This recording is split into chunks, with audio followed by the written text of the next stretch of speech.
Welcome back, everybody, to day one of the World Championship Series Season 1. We've had a long day full of amazing games, but this is it. We are on the last match of the day.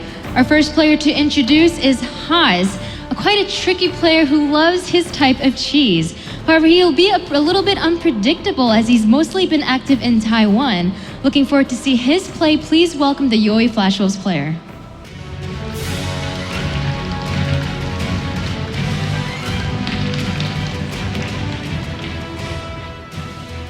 Haas will be going up against Kane, the last remaining Canadian in this tournament.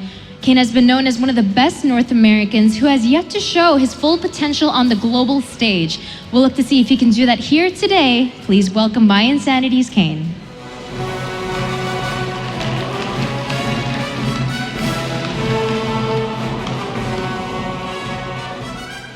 For our last match of the night, it'll be Canada versus Taiwan. Gentlemen, shake hands.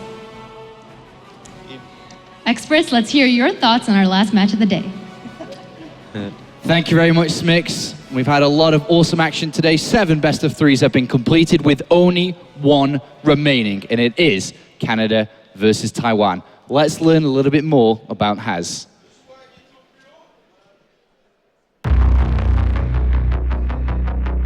Haas is the sole representative of Taiwan and one of the youngest players in the WCS. For Haas, I have no idea, and I don't think a lot of people would have an idea on what to expect from him. The 17-year-old faced Naniwa twice in the round of 32, and despite losing the first match, he was able to knock out the favorite and move on to the round of 16. Warping into more units, that with extra Void Ray could be the difference maker.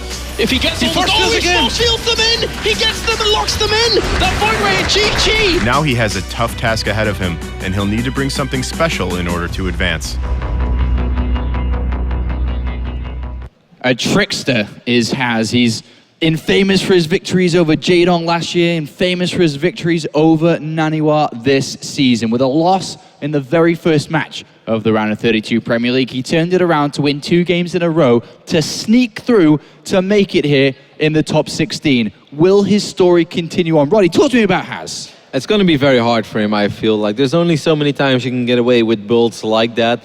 He is extremely good in the builds that he executes, though. And I think that Kane has even been pretty vocal about Haas on Twitter, that he said, like, hey, man, when I was playing on the Korean server, I think he was like pretty highly ranked, like top 30, top 40 GM on the Korean server. So obviously, he's very good at what he does. But I feel when you go into a tournament like this and you know you're going to go up against Haas, there are certain things you won't do, like a double hatch before a pool, for instance. Like, no, that's an absolute no-go. But other than that, I don't think he's the most legitimate, straight up, you know, like I'm going to outmacro you style Protoss. So I think the further a tournament goes, the more people will prepare for him and the harder it will be for him to execute some of the builds that he loves to do. Is it safe to say that Haas is probably the most dangerous player we have in the top 16? I mean, dangerous is the best way to put it. I mean, at this point, he might as well have the crowd behind him for how much he loves the cheese, right? And fitting in with the French, at least at this point, Haas is the guy that is the least predictable of anybody here. I tried. Please keep going. But yeah, anyway, he's the most wild player as far as builds that we're going to see here. Oh, Nathan, sorry, you hit me hard with that one. That surprised me. Fenner, your thoughts on Haas? Yeah, pretty much every single game I've seen him play is all-in every single time. He's famous for the cannon rush against Jaedong, like 7 pylons at the front of Polar Knight. And that's pretty much it. We're going to see an all-in every single game, nothing else, every single game. All right, well, let's see how well Kane's going to be prepared for that. But before we talk about Kane, what does he have to say? My training regimen going into the round of 32 is actually quite relaxed. I didn't play that much, to be honest with you. I watched more than anything and copied a couple Korean ZvZ builds like the 10-pole Baneling. So I didn't really prepare as much as I probably should have. But hopefully going into the round of 16, I'll know my opponent a bit beforehand, so I'll be able to further my practice and just really grind out some good games.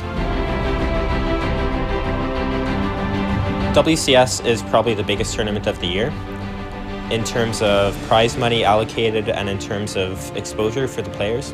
So it definitely means a lot to me. I definitely want to see how far I can advance in this tournament. And I think that if I drop out earlier than the round of 8, I'll be quite disappointed.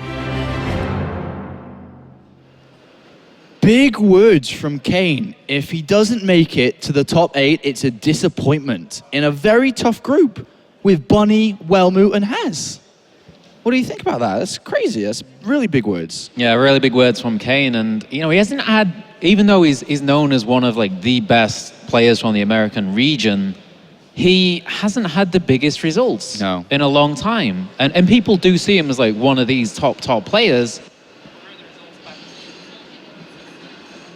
Oh, if you all right there, mate? That's gone. Yeah, no, keep going. I can still hear you. Yeah. Whoops. All right, mistake there. But the thing we've got to think about here, Apollo, is those slippers. There's going to be a lot of power coming from those. We The saw slippers. them. Yeah. The slippers. Can they deflect the cheese? Perhaps with those, he can tread lightly amongst the dangerous things that lurk around Haas's build order notebook. I'm so happy you're here with us today, Nathaniel. I hope you continue like this over the next couple of days. No worries, mate. Rotterdam, what does Kane need to do then? I think just need to not play silly, greedy, and don't think like, oh, you know, I kind of checked that once, so I'll be fine. Like, make sure you check everything twice. And I totally agree with what Fenner just said. Like, Kane has been one of the absolute best North American Zergs for a very long time, and even one of the Zergs that is among the best European Zergs, but he doesn't have the results to back it up. And Nate and me, we've been casting WCS America last year, and we're like, it's just stupid that Kane does not have results behind his name, because he's that good. We all know that he's that good. His colleagues know that he's that good. It's just a matter of time, and it's really just time as well that he actually does it. This has been a great run. His round of 32 group was very hard. I actually think if he made it past that round of 32 group, which he obviously did because he's here, he can make it past this group as well. All right, well, one last question before we look at the maps here, Fenner. When a player like Haz, who, you know, there isn't that much information out there about him. He's played very little games, he plays in Taiwan, plays on their server. How do you prepare for a player who's going to be aggressive, but there's no specific tendencies and strategies he's meant to use? How do you prepare for just the overall aggression? He's all over the place, that's the thing. He'll do things like mass aggression, he'll cancel buildings. Like he will see an overlord coming into the base, make a robo, and then just cancel it and make 8 gateways. So sometimes I think it's better just to not scout him and wait for things to come across the map and then just react to them instead of trying to see what tech is in the base. All right, well, let's just bring up the maps and then we'll continue this discussion in a second, as we do have to get this series underway. So the 3 maps we're going to be playing on is Vanny, Expedition, and Catalina. Rotterdam, take it away. Yeah, I mean, Vanny is obviously a map where he can do exactly what he just said. You know, Overlord flies in, you see a tech building, and then he cancels it. But you still want to check, and you want to check twice, because even if they do stuff like that, that's still an investment, and that still costs something, and it still slows the potential all-in down. I think if there's one tricky map here, it's maybe Expedition Lost, which is still relatively new, and you don't play a whole lot of PvZ on it, so it's maybe a little bit easier to surprise. And of course, there's the back rocks as well. But I think for Kane, this really just comes down to you want to get Zergling speed every single game. I know it puts you down a little bit behind economically, especially if he goes Nexus first into a gateway, but just get it, get Zerglings everywhere and check twice, and just, you know, be ready for stuff and get Burrow. Against Haas, I would always get Burrow. Well, this is a big moment here for both players if you think about it. When you're looking at the group as overall, you've got Welmu and Bunny, who are pretty much the favorites to take top 2, and you'd arguably say that these two are the weaker out of the 4 players in this group. I wouldn't agree this with match is huge. You don't agree with that? No. You think who's better than Welmu and Kane, Welmu and Bunny in this group? Like, not Bunny, but I do think that Welmu is not the same Welmu that has those super consistent results that he had in 2013 and even like in the first 6-7 months of 2014. Like right now, I would put Kane over Welmu. Really? Yeah. You guys, what do you think about that? I'd go with Welmu and Bunny there. Nathan? I've been a big Kane fan for a while, and he really impressed me not only with, as you mentioned, the round 32 play, but even just qualifying, being able to commentate the games he played in the qualifier. Taking out Polt was actually how he made it into WCS Challenger for this season. Okay. I think if Kane brings his A game, he's in good shape. But I do think it's important to note that Kane is just coming off the back of vacation. He's done about a week, chilling back. So he may not be in his best form. Maybe he's feeling good, but he may not have practiced as much as he would have wanted to in the last few days. And let's not underestimate Haas either. Like, obviously he's the type of Protoss player that if you don't play Protoss, you would never cheer for him. And if you do play Protoss, then, you know, it's like your guilty pleasure. You're like, I really don't hope that he wins. But secretly, you're kind of enjoying it and you're watching it with a smile on your face.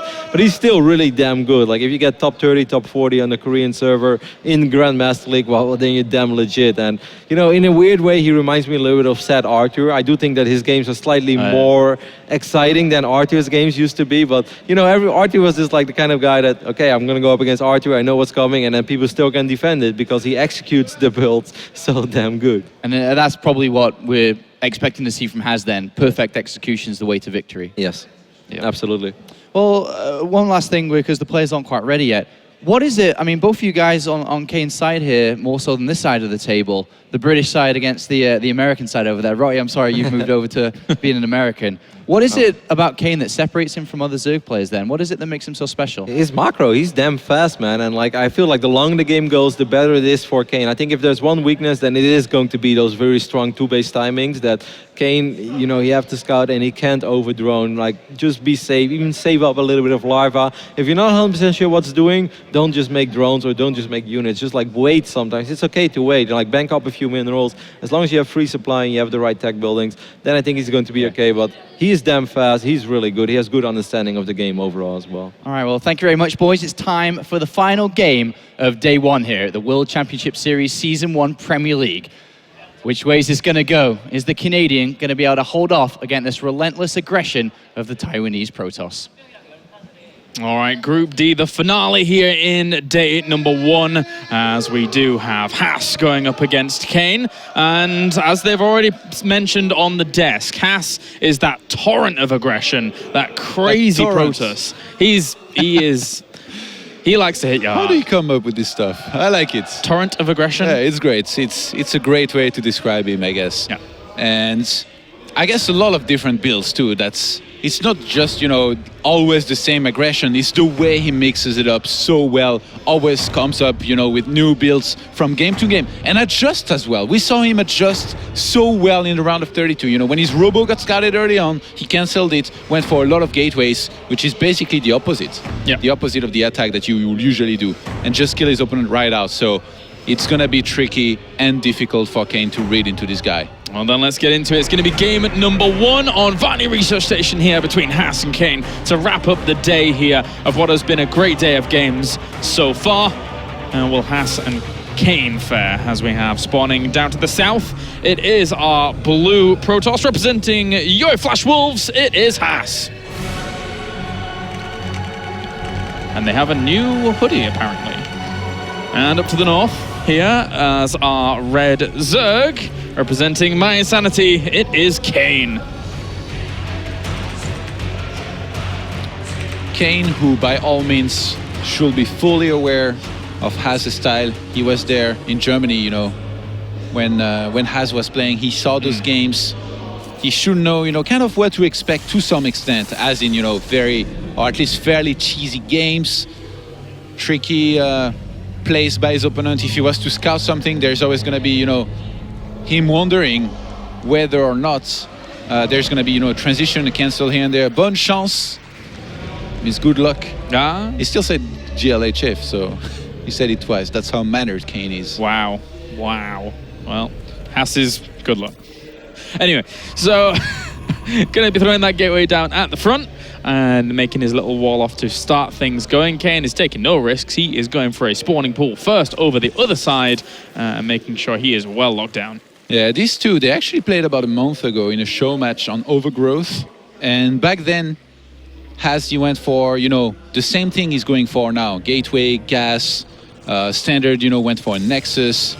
The thing about it, though, is that, picture this, we're on Overgrowth back then.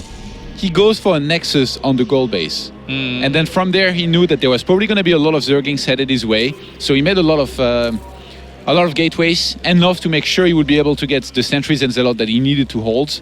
And then he hit the Stargate, guys. Picking the gold base as a first Nexus for an expansion wasn't enough for this guy. He added a hidden Stargate on top of that, and he won because of it too. He made an Oracle that killed a bunch of drones, and then Kane just had to tap out. I'm glad you described this game. You're so amused, aren't you? Look at this. I didn't see this game, and I think he might do exactly the same thing here. I don't know about the proxy Stargate again, because he's already done it. Yeah. And it's so much worse if your opponent somehow can expect it. The thing is, in this game, though, Kane is not going to be opening with speed the way he did the last time that they played on Overgrowth, which is really what encouraged him to go for a lot of link speed because he thought he could kill the gold. Yeah. How wrong was he, man? That's the exact thing. As a Zerg looking at this, you think, a gold base out in the open, can't wall it off, easy peasy pickings, my friend. But apparently not the case when you're going up against Haas. He is a crazy little individual. I think I like this better for Kane as to, the way he tried to counter it the last time that they played. Where like he really made a lot of links, invested all he had into them, was very low on economy. And in the end, like when you're only making link speed without upgrades, and you're up against a Protoss who has like, say even up to 3 gates, as long as he places his units really well, you're usually not going to break him. There was the photon overcharge that came into play at the gold base as well. So here in this game, rather than going for an all-in and making lots of links with speed, he's going to be going for a full-out economic build. But I mean, he's up against Has open with the gold. What do you think will follow? Obviously, there's going to be gateways and big timings. A lot of gateways potentially here from Haas. He's going to transfer lots of probes too, you're going to see. Yeah, well, I mean, you get the cost efficiency out of them eventually, right? The Overlord is on the way to eventually spot the fact that the Natural's not going there, going to be in the normal location. That is a lot of probes. And actually, you might spot those with the Overlord heading down there. So he knows what's up. So how is Kane going to react from here on? The Roach Warren's already on the way. There's drones. He actually cancels the Roach Warren, goes for speed instantly. Whoa. I'm a little bit surprised. A gold base means massive income, which can a lot of the time mean aggression here as well. It's pretty cool, by the way, that he walled off the right-hand side of his Nexus at the gold base. He could do the same thing on the left-hand side with just a few pylons and then just leave one single Zealot for, walling it off, making sure Zerglings can't get in. He's gonna drop at least one more gas, which he might cancel after he kills this Overlord and drops some gates. No, I don't know really. Like he doesn't have to. He really doesn't have to cancel that. He has the income anyway. Has right now. As much as I think he's gonna go for aggression anyway, he can build up his economy at least a minimum. And he has a probe build on the map, the Huck probe, man. Watching probe build and pylon. He's gonna go for extra little height probes wherever he needs them. That's for sure. God, the gates. There's a Roach Warren on the way, a little bit delayed there because Kane obviously cancelled it. He wanted speed and then Roach Warren so that gas could be distributed properly so he would have speed upgrade when it needs it. He doesn't just have the Huck probe, man. He has the Huck gates on the way now. Oh, and he's going to find that. That's a massive deal because this is a big tell as to what might come here. Kane might be able to start suspecting what's happening here. And look, he's getting 3 Overlords. He's on 41 drones against 36 probes. From now on, he needs to make more units. And he starts making 10 roaches even before Has starts warping in anything. So Kane, so far, he's done the work. But we've seen on this map how quickly things can go from bad to worse if you let the Protoss get down that ramp and force field it. Yeah, definitely. We've seen, especially on this map again, when it came to what we saw from Snoot, he was taking the bases on the outside. Now here, Kane obviously has 2 in the main, so if you can force field that off, it's going to cause a lot of problems. He sees this army on the right-hand side. He should be able to shoo this away before it even gets there with the amount of roaches and links he's going to have. Whoa, Has! Yeah, he's going to wrap around. His Mothership Core is really far! This is going to cause a lot of problems. The time warp's gone down. Force fields to actually stop all these roaches from getting on top of the sentries, but he already lost one of them. Here come more lings. Here come more roaches as well. Actually, the warping of Zealous was doing okay against the roaches on the left. He's going to be able to run away with some of those roaches too. I thought they were surrounded for a second. Kane going for even more lings. And he wants those sentries, really wants those sentries. One of them is definitely going to fall there. No more force fields really to help that on out. And if Has recalls, then he has no photon overcharge, so he chooses to run away. Yeah, he actually reinforced with a few more units here, buying some time with the force fields at the front there. And as he pursues on, here goes the photon overcharge. Another sentry is going to fall. Second one may end up dying there as well. The ones that were just warped in are going to die instantly. And the wall-off is there for the mineral line, but this is a huge amount of units that are actually barreling down and killing all the gateway units. Yeah, and Kane, he's not going to commit to this anymore. He's done the damage. He's killed all of the sentries. Behind this, he goes for a lot of drones, goes for a lair as well, and he's just going to take. He knows that right now Has is on purely gateway units, most likely has no forge, has no robo. All he has to do is get a lot of roaches, get speed, maybe even get tunneling claws or something like that. Be aggressive between that gold base and the main, in which case he might be able to do a lot more damage, maybe even finish the game. And the Overlord goes over to the right and suspects that Nexus isn't there and confirms that, meaning he's even further, or potentially further in the head than he originally thought. Oh, he's gonna dare drop some creep. I think he's gonna dare, man. Nope. He's gonna get killed before. Yeah, I think he's not. He starts burrow immediately. All Kane needs here is roach speed, a lot of roaches, and trust me, that Protoss is going to be a dead Protoss. Yeah, he's going to be a Protoss shish kebab in a minute, because that is so many roaches that he will have available to him. He's going to have extra overlords just to pump out roach all day long. 54 workers with this number of roaches against a very minimal gateway count at the moment. Yeah. Not too many units to his name. Has is being really ambitious right now. He's getting a Forge and a Twilight Council. He's actually very far out on the map. He's on 91 energy, so he could recall soon. He's gonna start losing units left and right. I think he's probably planning a recall here. Well, actually, no, it's Has. He's just gonna go for the kill. But there is even many roaches back at home for Kane, who has Burrow about to finish. 12 seconds, Skylars. Is he really just going for a weird base trade? There we go. There's the recall back to actually help this out. He's going to lose a few units on the way, though. And Burrow is just about to finish. There's no detection here. He could burrow all these roaches if he wanted to, and they would be fine for ages and ages. He's already killed so much. Yeah. 10 probes in total, even if Has holes here. Just look at the supply. It tells the story of this game. You're right. Look at the supply. Look at the supply. There's not really much left for him here at all, as the roaches will end up microing back. They do get wrapped around by force fields there, but there he actually realizes that Burrow is in this game. Plenty more roaches on the way. There you go. GG. Game number 1 goes to Kane. A well-fought hold there by Kane. Well-fought reads. Kane, a man who definitely should go more often on vacations, apparently. Yeah. Or at least so far, it's worked out pretty well for him in this series. Very, very solid win here. Read right into what Has was doing and countered it perfectly. I was very worried when he cancelled the Roach Warren at first. But I guess he identified that Has wasn't going to be aggressive at first and that he could remake that later. I don't know, it was a bit weird. Yeah, I think he wanted speed out as the insurance policy, just in case he was being hit right there and then. Against like smaller amounts of gateway units, and then the Roach Warren's there for the bigger count of gateway units, I guess. But regardless of that fact, he had enough economy, he had the potential to walk out so far and shut that down, far away from his bases were even threatened. If Kane wins this and advances, or even like goes very deep in this tournament, he should write a book about how he went like soul searching in Cuba and flew to France for a tournament. You just make anything up, it doesn't matter. Could be done, could be done. Expedition Lost is going to be our second map, maybe where he lost all those memoirs for this book, for our second game. And Has is, I can only imagine, going to pull something wacky out on a map like this. It's a great map to pull something wacky out. And Kane going to be looking absolutely everywhere for things here. It is Expedition Lost, a map that, you know, has... Remember Has versus Soppy in a round of 32. Cannon rush into, I want to say, I never said this before, actually, this is pretty cool, an eternal 2-base all-in. He never took a third. Eternal. Oh, Eternal. Yeah, he stayed like on 2-base the whole time, made Immortals. I think he even was contemplating going into Colossus, but in the end was like, nah, just Sentries. Yeah. And somehow, you know, his army movement and force fields were good enough. I remember. All right, let's get into this then, as we have game number 2 on Expedition Lost between Has and Kane. Kane currently leading 1-0 here in this final series of the day. Down to the bottom left-hand corner, it's our blue Protoss. Representing your Flash Wolves, it is Has. As determined as ever to crush his opponents in the first 10 minutes. And up to the top right-hand corner here as our red Zerg, currently one up here, it is My Insanity's Kane. Le jovial Kane. The cannon rush, man.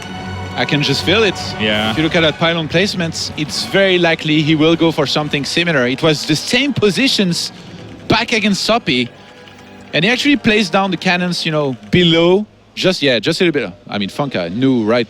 He knew about that right before I even talked about it. That's why he's the best. That location's almost infamous now. That's it's pretty irritating to actually deal with a cannon rush there. You wall off with 2 pylons, and then you can just put a cannon down there instantly.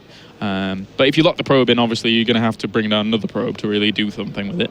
It can be tough, but we've seen Zerg still better and better against this style of Protoss cannon rush from time to time. Kane, does he want to go for the goal here? I think so. Pull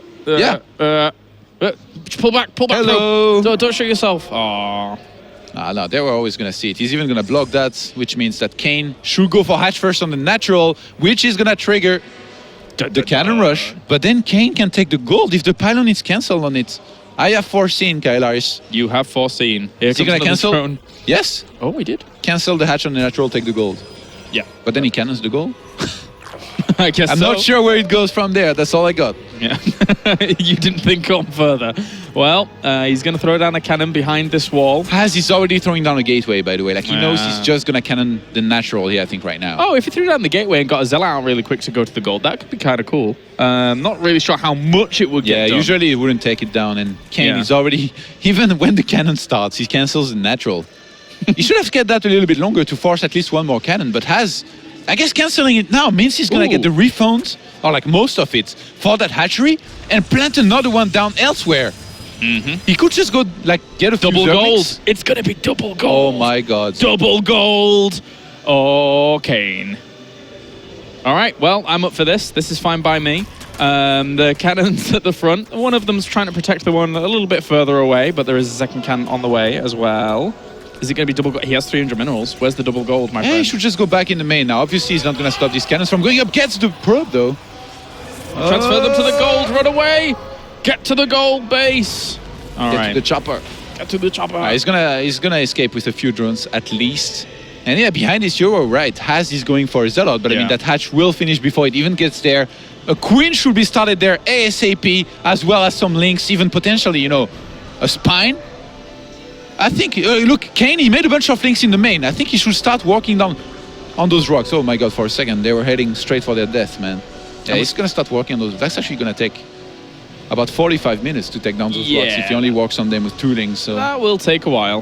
This Zealot is going to probably, it could potentially even get 2 drones here, but he pulls them away quickly. There are some Zerglings to actually try and deal with this, but the Zealot can position himself in the mineral line and actually not die for a little while here. So that is an irritation here for Kane that he's going to have to deal with. I think Kane, he just wants to start speed from here and get, you know, a lot of Zerglings, make sure he's fine on his 2 bases, including the gold one. And then from there, he can pretty much decide to go into whatever he wants. Roaches, Hydralisks, Swarm Host, maybe even take the other gold. Yeah, I really wish it had been double gold, but it was an ambitious thing, not likely to be done. Of course you are, you gold digger. Whoa. All right, mate, all right, calm down. Well, he's going to work on the back rocks there with some lings, as well as these rocks, and then he's actually just going to dart through both ways, but there is that pylon there to be able to spot that, at least here for Haas.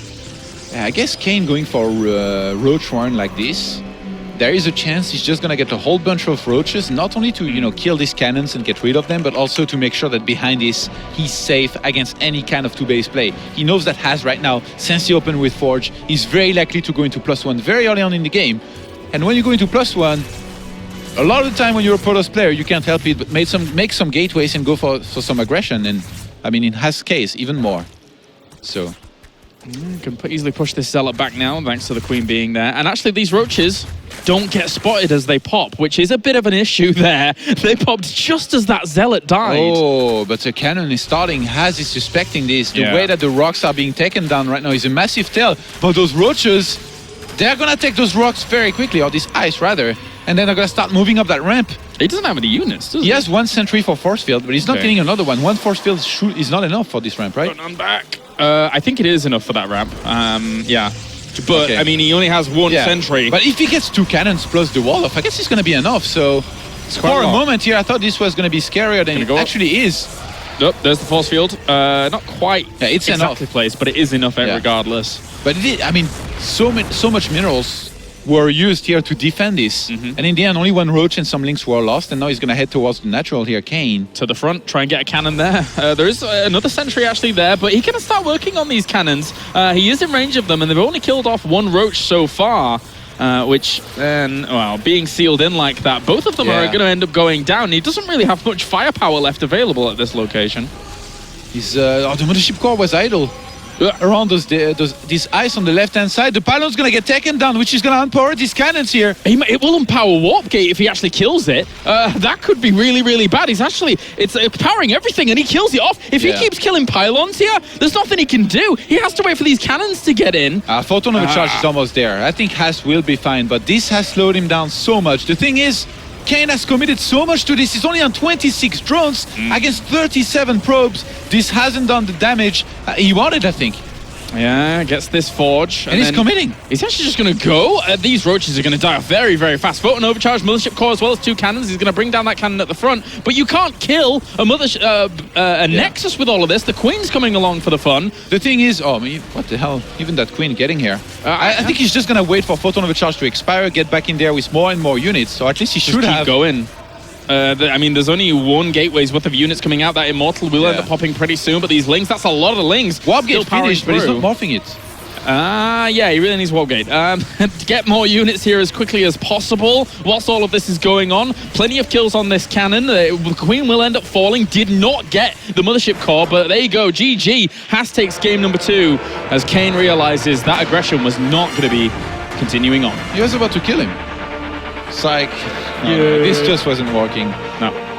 And Haas, even though he forgot that he didn't have Warp Gate here at the end, the Cannon Rush, the mind games, this is his comfort zone right there and then. Yeah. Like a good way to go up against somebody like Haas on this kind of map where you know he's very likely to Cannon Rush would have been to simply go for a pull first. Maybe even gas pull. Like going for a Cannon Rush against gas pull is kind of suicidal. Like there's so many all-ins that you can do that will catch the Protoss off guard, kill him. Just not safe of a choice here by Kane, and he pays the high price for it with the map loss in map number 2. I'm surprised his ambition was to go for the gold in the first place. I wonder if his plan from the very word go was actually to just go down the roach route and then try and push at those locations, hit the ice. Why am I saying glass? And then going to the front, you know, back and forth, etc., to try and do that. Because if you're taking the goal base, you have a heightened economy, and you have that reinforcement point that is very, very close to your opponent anyway. Catalina, Kairos. Not the easiest map to play Protoss on against both Zerg and Terran, but guess what? Are you ready for the 1-base blink play? Well, Moo picked it against Buddy, and he won it. He did. So why not? Yes, he did. It can be done. Well, here is Catalina. As you can see on screen, our 3-player map. And so far in this matchup, Protoss win once here in 2015 Season 1. And Haas could easily make that 2-0 here if he's able to catch Kane off guard. But Kane is almost playing his opponent's game in relation to what we saw there in our second map. Definitely should open a little bit safer here, Kane, you know, keep up with his scouting, have overlords in good positions to make sure that he can kind of spot what Haas going for. Remember, this is the map on which earlier we had Haas go for a Nexus first, effect a Cannon Rush, and then he went Robo plus 6 gates, and simply all in on 2 bases with the Warp Prism. Kept on reinforcing, broke his opponent. He's very good at this kind of build. That makes it very, very difficult. All right, Todd. Game 3. Game 3 is on. The final game of the day here for the World Championship Series round of 16 as we have spawning on the left-hand side here of Catalina as our blue Protoss. Representing your Flash Wolves, it is Haas.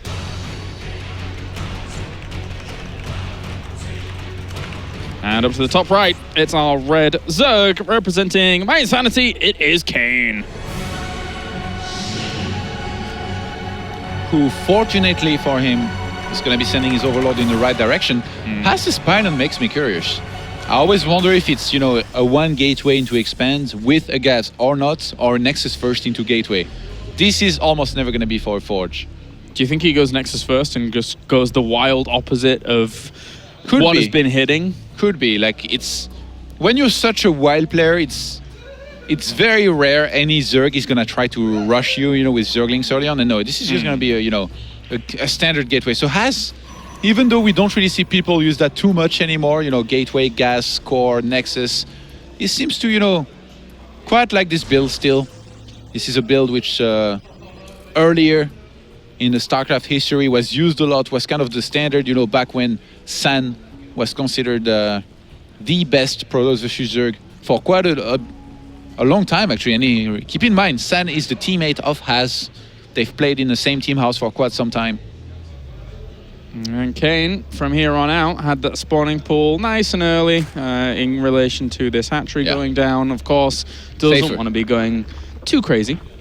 if Arston was here, he'd use the one word, safe, Safe. to describe this, because Kane didn't want to risk getting cannoned on this map, which again is likely. I mean, from somebody like Haz, you can always expect it to some degree.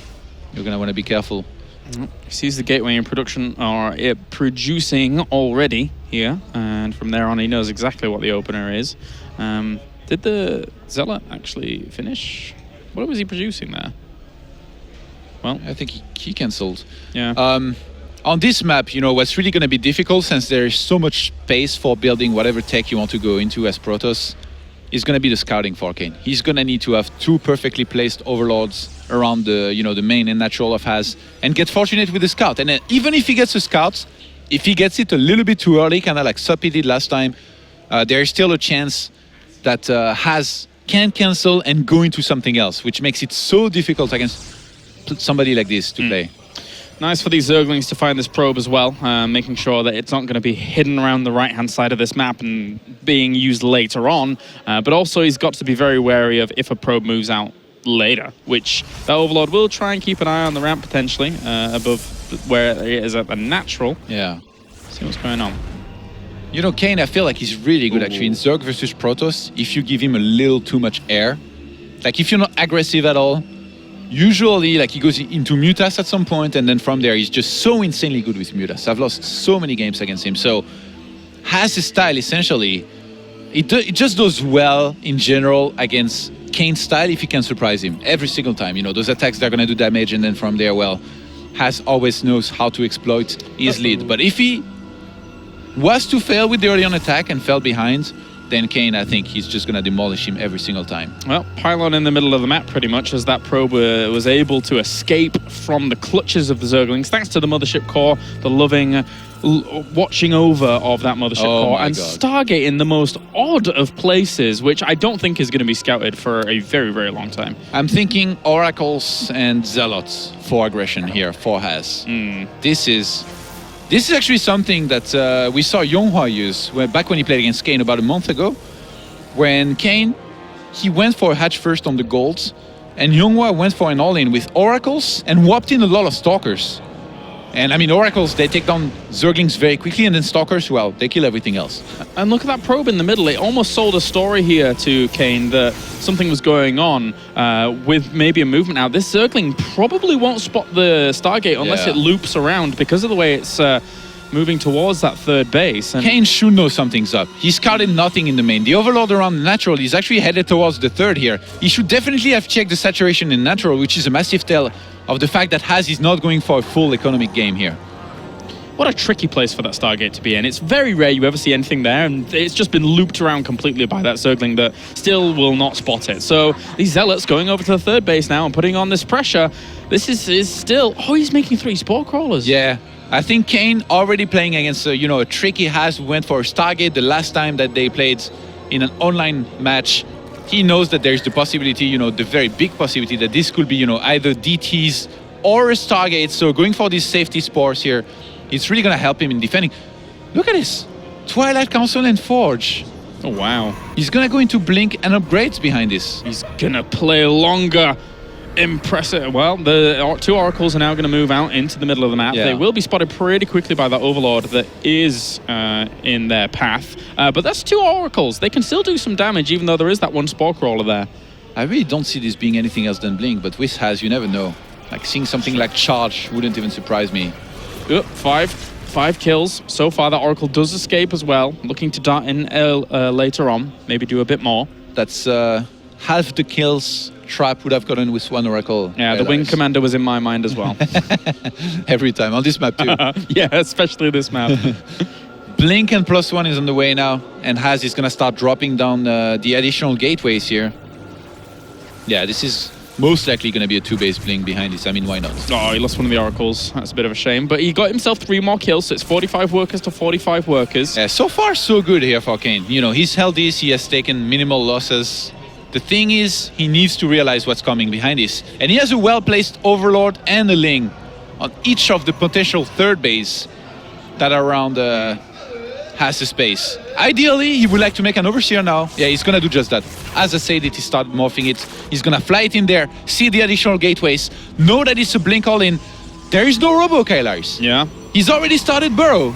This could be good. What are his favorite upgrades? This could be very good. 8 gateways in total here for Haas. Is going to power across the map. He has that pylon to reinforce in the middle, but if any units actually see units warping there, it could be easily dealt with from then on. This is so funny. Like, you're supposed to get 8 gates like this on 2 bases, but Haas being Haas, he dropped a 9th gate. The last time that I saw that was like when Hero played against Pult in Intel Extreme Masters Cologne, and he was playing the Charge Load Templar style, and then it made sense. But even now, like 9, that's quite a bit. He wants to get a lot of units out. And that third Nexus, this is the fakest third Nexus I've ever seen. He has, I don't think, too much plans to macro here. So with this many gates? Well, with the Overseer having flown over almost all of it, it's kind of funny. He's actually making a robo facility, but I guess he fears the idea of Burrow here. Yeah. So the Overseer saw everything. That's so funny. It's like, what game are you playing? Are you building a city? Oh, yeah, there are some games about that. Well, the Zerglings and Roach is going to be moving out now. Here, the Oracle's just tracking them the whole way forwards, not only with Revelation, but also itself. And the Mothership Core is out and about, spotting everything as well, slowly tickling away at it. Haas is even already getting a safety cannon.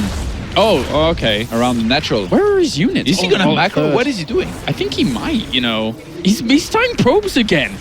Okay, cancelled them. We got the Spire here out of Kane. So Kane, he made a lot of roaches and links to make sure he was going to be safe. And behind this, I think he's going to want to go into Mutas, which on this map he's very, very good with. Okay, we're back in probes here. Our Overseer has still spotted quite a lot, and he poked up and even saw that Robo was finishing up. So Haas, well, Kane at this point with 67 more because his economy is very powerful. Nice contaminate in the main with the one Overseer on the forge. Yeah. Pretty cool move here by Kane, but he's going to lose that one. And I think he saw that +2 started. He saw the amount of gateways, the ridiculous amount of gateways. He knows that it's going to be mostly only Blink Stalkers. So I think Kane, his plan from here is very easy. As soon as Haas starts moving across the map, he's going to counterattack. He's basically going to base trade. Full-on base trade. Not only with Roaches and Links, but looking to fly with Mutas elsewhere. Alright, and these Lings and Roaches going to have to just move away for a little bit. That is a lot of force fields, quite threatening. It doesn't want to get caught up by anything. And Haas does know the base is well saturated, and he does see the Spire as well. So good scouting there by Haas. That's a pretty big deal. Let's see how he reacts. I mean, he's already on a lot of gateways. He did make 2 Immortals, but I think he's going to go for an attack, try and reinforce with mass Stalkers. It's really like, if Kane chooses to take the fight back at home, and I mean, he has a lot of supply, it could come down to the force fields. He actually, he starts getting Phoenixes out of 1 Stargates. Yeah. Only you has. Only began just now. There's 1 flying with the army at the moment. Maybe you could add a few more whilst all this is going on. But that's 12 Mutalisks that are going to be hitting him. They can't do too much of a direct engagement once the force fields go down. But maybe, if he can come in from all angles, he could do something. Haas actually has a pretty scary supply here. He has 82 army supply to 127. Kane's going to go for the fight on creep. Very aggressive blink down to the bottom here to try and catch some of these units off guard and force the initiative from Haas. And at the same time, the Roach is on the wraparound with the Mutalist as well. There's no recall. There's no way he can kill this. 176 supply to 100. There is no way he's going to be able to shut down this army with just these Stalkers alone with only +1. Actually, the Contaminate with 160 seconds done of that +2 has actually come into great effect here. Yeah, Haas is trying to target the Mutas, but there's too much. There you go. Kane is going to take the series 2-1. A bizarre series overall, but what do you expect when it comes to this guy? But there you go. Kane wins that one, and it will be moving on to the winners match here in Group D. Very impressive by Kane here. Great reactions. In that last game, you know, he figured out what he was up against, made enough units on the ground, went for the proper transition as well. I really like this choice of going for Mutas because Haas's reaction wasn't even like, you know, the worst by far here. Like, against Mutas, you're kind of supposed to panic, move out, force units. It was really the bad engagement that he took that put him in, you know, in a lot of trouble. So great play altogether from our Canadian player. Yeah, very, very well done there to react to those kinds of styles. Overall, you've got to be really on top of things, really on point. Your focus cannot drift at all when you're playing against someone like Haas. But that does it for us here. Smix, are Kane's feet comfy? Thank you very much, guys. Congratulations, Kane. I see that huge grin you have on your face. Despite going on a week-long vacation, you're starting off your start here in WCS Season 1 Finals with a victory. How does it feel? It's unexpected, so it's definitely nice. I feel like he made quite a few mistakes, and I would attribute more of that to my win rather than my own preparation and skill, of which there was not much that game, so. Well, obviously, because you were on vacation, you couldn't really do a lot of physical practicing, but in terms of mentally going into this match, did it make you more, I guess, confident going up against someone that you know would have some sort of all-in coming at you, or did that make you more nervous because you weren't sure what would come your way? The copious amounts of alcohol definitely helped with de-stressing. So in that respect, it was quite nice. I didn't really think about what he would do, to be honest. I prefer playing against players that all-in rather than macro when it comes to Protoss.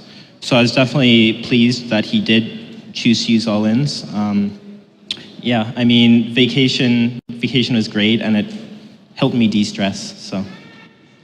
All right, you stated in your interview video that anything that's not going on to the round of 8 would be a disappointment. If you want to get there, you have a big obstacle in your way, and that is Bunny, who is a very, very good Terran player.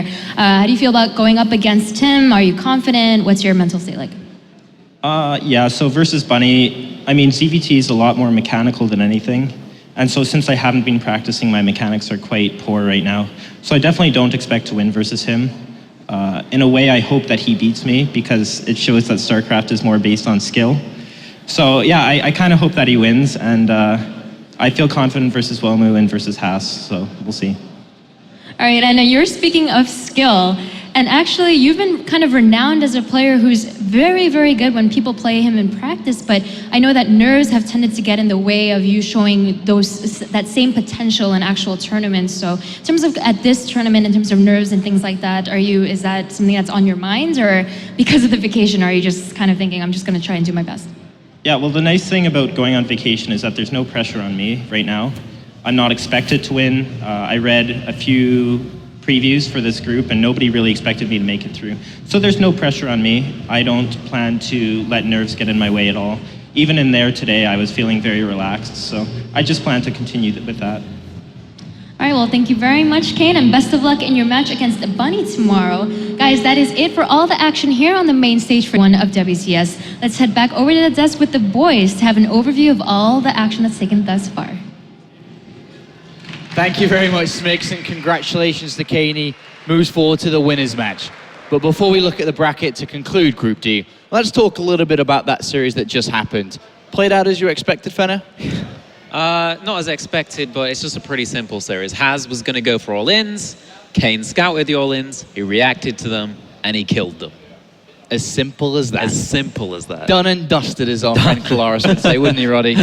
He would say that, and I think we were pretty right, and I really like the way that Kane approached his series. I think he's underselling himself a little bit in what he said in his final interview, that he don't think he won this series because he was prepared or whatever. I felt he was prepared. I felt he was thinking about the games. Even when he didn't see anything, he had spore crawlers. He didn't overdrone. He scouted all the time, like the Link finding that first probe on Vani. Those things are massive, because if that pylon goes up at the edge of creep, then every time a unit spawns, it will take a couple hits already. Now he's like able to engage that so far away. So I felt he actually played very well, and I felt that he was definitely playing with the mindset of, I'm playing against someone like Haas who will most likely do something ridiculously aggressive, and I have to be prepared for everything. And I like the way he played. I think he can be pretty proud of himself. Well, let's hope he can carry that through into tomorrow, because tomorrow's match will definitely be a difficult one. So let's take a closer look at the bracket and actually see the matchups that are going to be happening tomorrow for this one, at least for Group D. It's going to be Bunny versus Kane in that winners match, and Wellmu versus Haas in the lower bracket. Nathanius. Wellmu versus Haas. Quick thoughts on that? I mean, Wellmu's going to have to do the same thing that Kane did, prepare for some sort of crazy aggression. Wellmu's definitely been the guy to throw out a couple of cheese himself, so he should be pretty well versed in this particular area. Okay. All right, well, thank you very much, guys, for that. Let's take a final look at the overall groups for today, as we've completed 8 best of 3s. Match 1 and match 2 has completed. And as you can see there, just going over them very quickly, we had Serral and 4GG winning their first match with Tilo and Shigua, unfortunately taking the first couple of losses, Fenner. Yeah, this is looking to be a great series tomorrow. Serral versus 4GG. Serral is looking incredibly strong. dominating his Premier League group, dominating Jigua. Next, he's up against 4GG. That's the real test right there. Because if he can beat 4GG, then he's looking to do good and go really deep in this tournament. And then we've got Teal over Jigua. Both of them, I think they're going to struggle with either Cyril or 4GG. And then Group B, we had Snoot and Showtime winning their first match. Pig and Max said in bottom, Nathanius. I mean, Snoot and Showtime have had a couple of bouts against each other pretty recently. Nothing crazy, but Showtime was pretty solid. Snoot's going to have to step up his game. Pig, I'd like to see him move forward, but Max said's a tough cookie.